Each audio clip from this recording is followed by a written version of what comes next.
নমস্কার। গল্পের তরীতে সকল শ্রোতা বন্ধুদের স্বাগত জানাই। গল্পের তরীতে আজ আপনাদের শোনাব রমাপদ চৌধুরীর লেখা গল্প গর্ব। গল্প পাঠ কেমন লাগছে কমেন্টে অবশ্যই জানাবেন।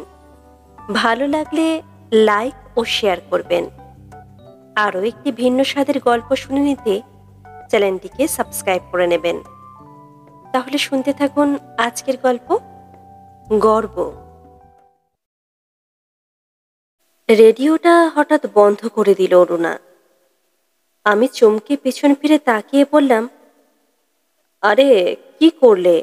ভালো গান হচ্ছিল।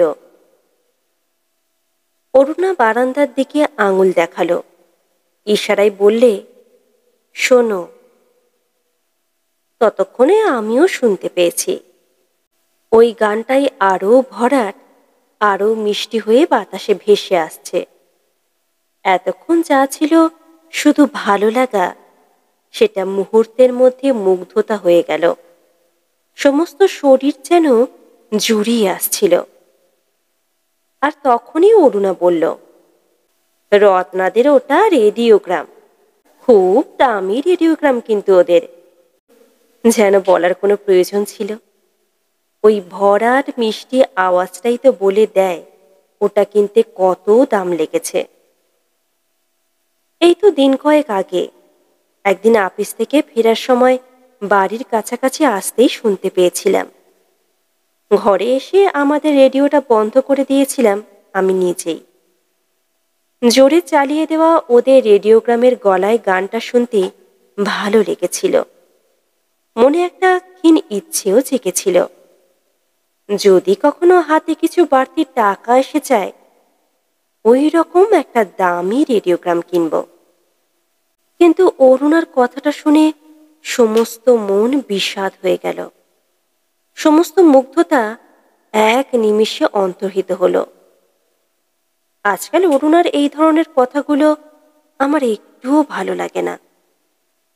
খুব দামি রেডিওগ্রাম কিন্তু ওদের। ওই কথাটার ফাঁকে ফাঁকে অরুণা যেন বলতে চাইল, তুমি কিচ্ছু না, কিচ্ছু না, ওই রকম একটা দামি রেডিওগ্রামও কিনতে পারো না। আমি কোনো কথা বললাম না। মনের মধ্যে শুধু একটা চাপা অভিমান রাগ হয়ে যাবার সুযোগ খুঁজল। আমার কেমন মনে হলো অরুণা যেন ধীরে ধীরে বদলে যাচ্ছে, কিংবা আমাকে একটা অপদার্থ ভাবছে। কারণ এই ধরনের কথা এর আগেও বলেছে। এই তো মাস কয়েক আগে একটা বিয়ে বাড়ি থেকে ফেরার পথে বলেছিল, রানী মাসিমার ছেলের বউকে দেখলে? ডিজাইনটা আমার মতোই, কিন্তু ওরটাই মুখটা অনেক বেশি। আমি সেদিন হেসে ফেলেছিলাম, কারণ নেকলেস কথাটাই ও উৎস রেখেছিল। কিন্তু বিরক্তি একটা নিশ্চয়ই ভিতরে ভিতরে ছিল। সেটাই আজ রেডিওগ্রামে ধাক্কা খেয়ে অভিমান হয়ে গেল। অথচ প্রথম দিকে অরুণা ঠিক এমনটা ছিল না। নাকি আমি নিজে তখন প্রেমে মশগুল হয়ে এসব কথায় কানই দিতাম না। বিয়ের আগের একটা দিনের কথা আমার তো বেশ স্পষ্ট মনে পড়ছে। সেদিন আমি নিজেই নিজেকে চিৎকার করে বলতে চাইছিলাম, হিরণময়, তুই আজ রাজা। প্ল্যানেটোরিয়ামের কাছে চলন্ত ডবল ডেকার বাস থেকে নেমেছিলাম আমি।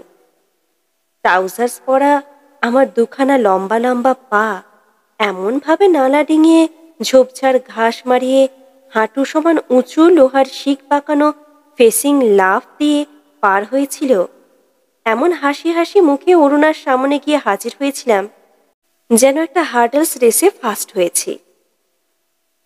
আরে আরে, কি ব্যাপার? তুমি যে একেবারে খুশিতে ডগমগো। কিছু খবর আছে মনে হচ্ছে। আমার মুখে কি ছিল কে জানে। অরুণার মুখ চোখ উজ্জ্বল হয়ে উঠেছিল। আসলে অরুণা আমাকে ওই রকমটাই দেখতে চাইত। আমার গোমড়া মুখ ও একদম সহ্য করতে পারত না। অরুণার প্রশ্নের জবাবে আমার সেদিন চিৎকার করে বলে উঠতে ইচ্ছে হয়েছিল, হিরণময়, তুই আজ রাজা। তার বদলে সিগারেট ধরা বাঁ হাতেই একটা তুড়ি দিয়ে বলেছিলাম, বেজায় সুখবর, চাকরি পেয়েছি। অনেকক্ষণ এ ও তা কথা বলার পর অরুণা বলেছিল, মাইনে কত বললে না তো? 230 টাকা।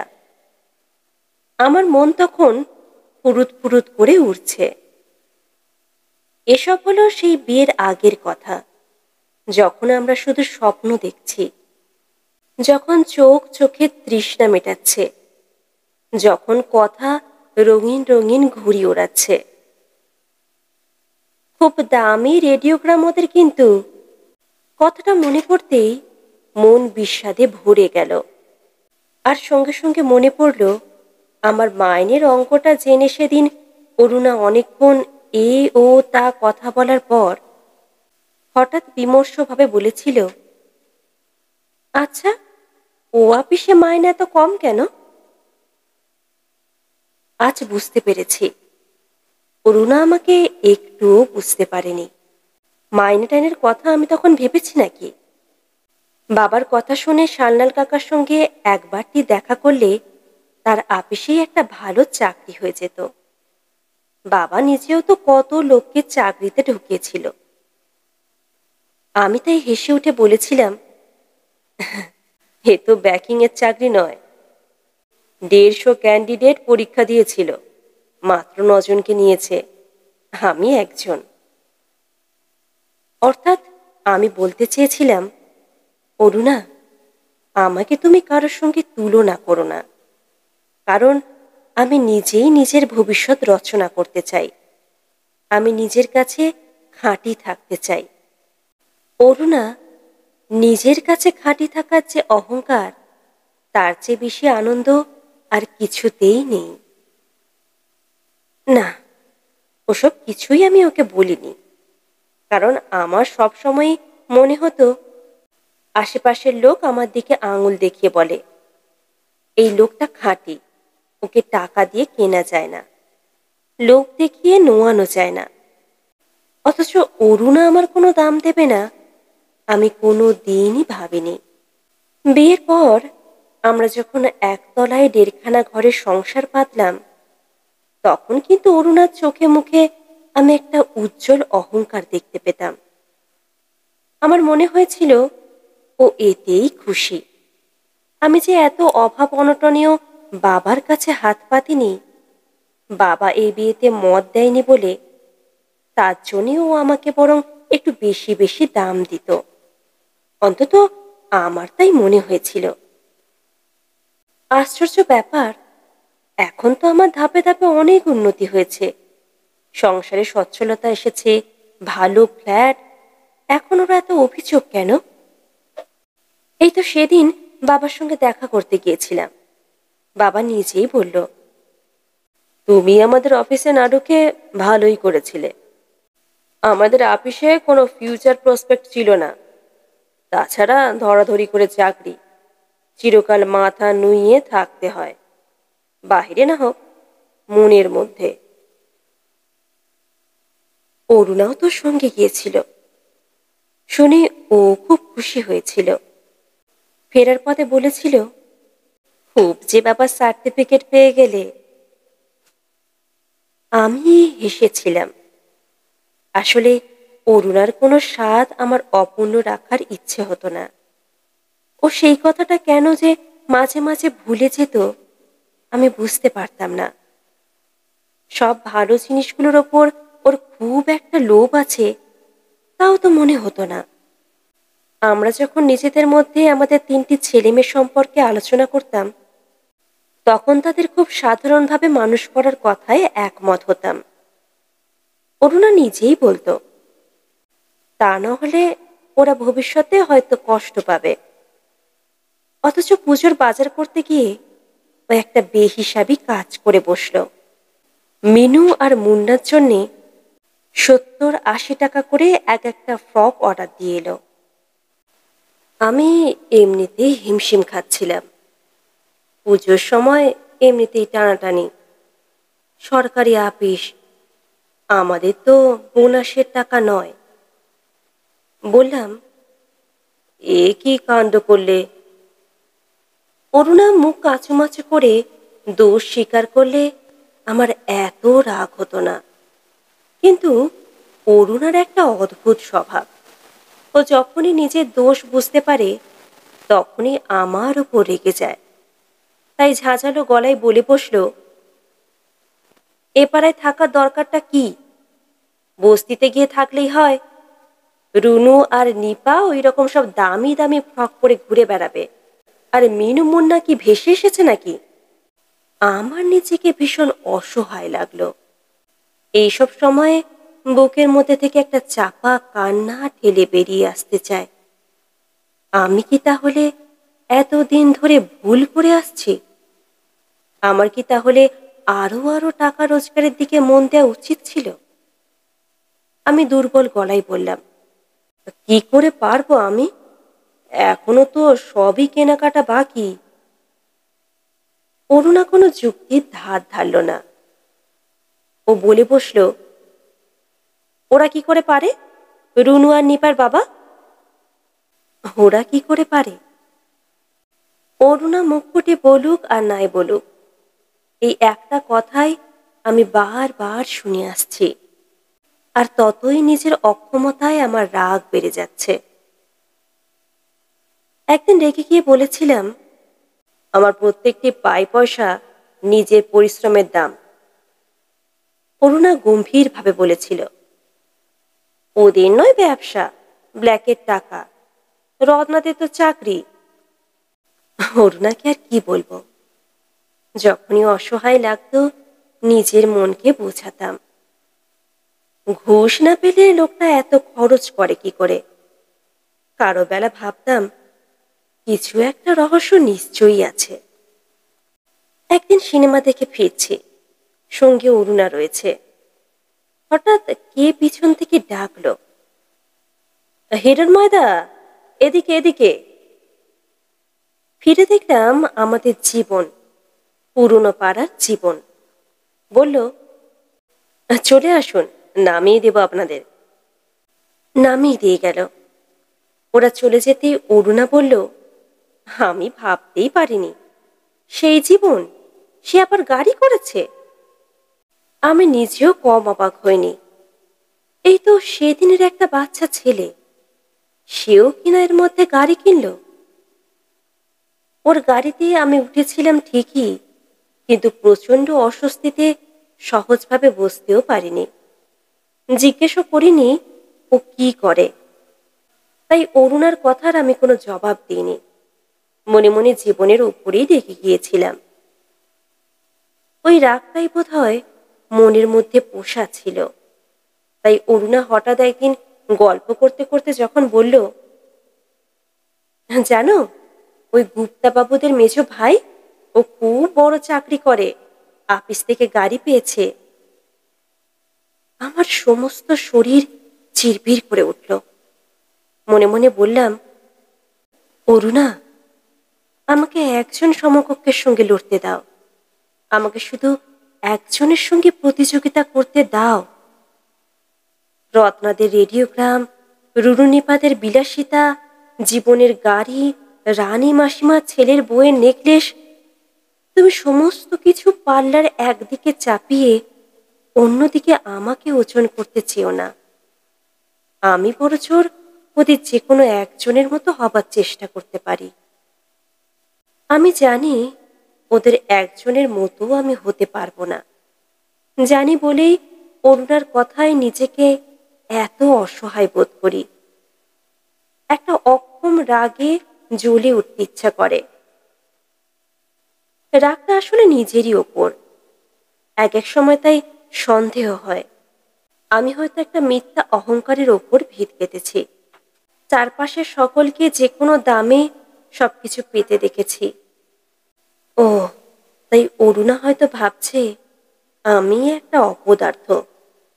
একটা মিথ্যে অহংকারের জন্য আমি কিছুই পেতে শিখিনি।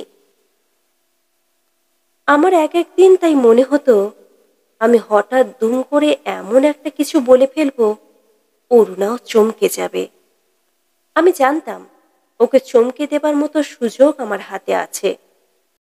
তখন ওর অনেক স্বাদ আমি মিটিয়ে দিতে পারবো। কিন্তু তখন আর আমি নিজের কাছে খাঁটি থাকতে পারবো না। আমি জানি অরুণার কাছেও আমার তখন আর কোনো দাম থাকবে না। মনের অবস্থা যখন একটা প্রচন্ড বিস্ফোরণের দোরগোড়ায়, তখনই ব্যাপারটা ঘটে গেল। এমন তুচ্ছ কারণে এমন আকস্মিকভাবে ঘটে যাবে আমি ভাবতেও পারিনি। আপিসের টিএ বিলের কিছু টাকা অনেকদিন থেকে আটকে ছিল, সেদিন হঠাৎ পেয়ে গেলাম। আর সঙ্গে সঙ্গে অরুণার কথা মনে পড়ল। আমার ৮ বছরের ছেলে বিজুর কথা, মিনু মুন্নার কথা মনে পড়ে গেল। আমার হঠাৎ মনে হলো, আহা, অরুণার সত্যিই কোনো দোষ নেই। আমি ঘুরে ঘুরে নিউ মার্কেট থেকে ওর জন্য ভালো একটা শাড়ি কিনলাম। মিনু, বিজু, মুন্না ওরা খুব চীনে খাবার খেতে ভালোবাসে। একটা চীনে রেস্টুরেন্ট থেকে ২-৩ রকমের খাবার কিনলাম। মনটা খুব খুশি খুশি ছিল। একটা ট্যাক্সি করে একেবারে বাড়ির দরজা পর্যন্ত চলে এলাম। এর আগে একদিন শরীর অসুস্থ হয়ে পড়েছিল হঠাৎ। সেদিনও ট্যাক্সি করে ফিরেছিলাম, কিন্তু ট্রাম রাস্তা অবধি এসেই নেমে পড়েছিলাম। পুরীর কি ৩০টা পয়সা কম লেগেছিল। ট্যাক্সি থেকে নেমে ওদের সকলকে কেমন অবাক করে দেব সে কথা ভাবতে ভাবতে বাড়ি ঢুকলাম। আর সঙ্গে সঙ্গে অরুণা বলল, এই জানো, আজ খোকনের মা এসেছিল। কে খোকনের মা? আমি বুঝতে না পেরে জিজ্ঞেস করলাম। বিজু, মিনু, মুন্না কলরব করে এলো। শাড়িটা আর খাবারের প্যাকেটগুলো কেড়ে নিয়ে খুলে দেখতে গেল। অরুণা কিন্তু ওগুলো সম্পর্কে কোনো আগ্রহই দেখালো না। শুধু বলল, বাহ, এর মধ্যেই ভুলে গেলে, সেই যে খোকনের মা। মনে পড়তেই বললাম, ও। আমার শার্টটা খুলে দিতেই অরুণা হাত বাড়িয়ে নিয়ে আনলায় রাখতে রাখতে বলল, কত সব গল্প করলো, কতকাল পরে এলো। সেই রানী মাসির বাড়িতে দেখা হয়েছিল। ও, এছাড়া আর কি বা বলবো।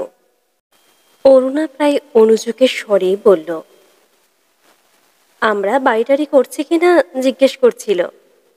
বললে, একটা বাড়ি করে ফেল অরুণা, ভাড়াটে বাড়িতে আর কতদিন থাকবি।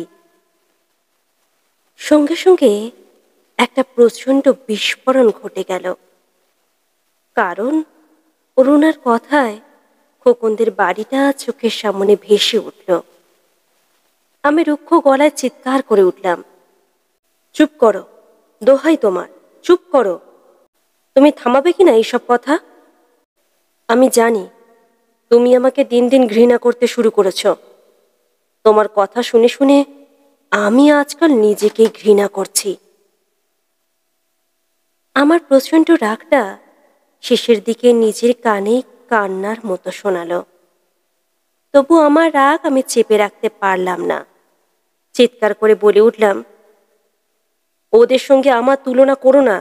বাপের ব্যবসা বাপ বাড়ি করে দিয়ে গেছে, আমি নিজের পায়ে দাঁড়িয়েছি।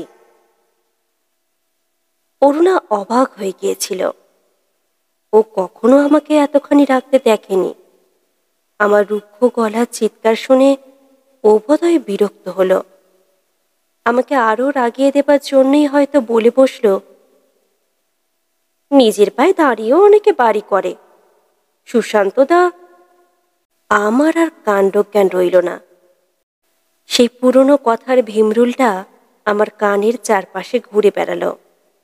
তুমি অপদার্থ, তুমি অক্ষম।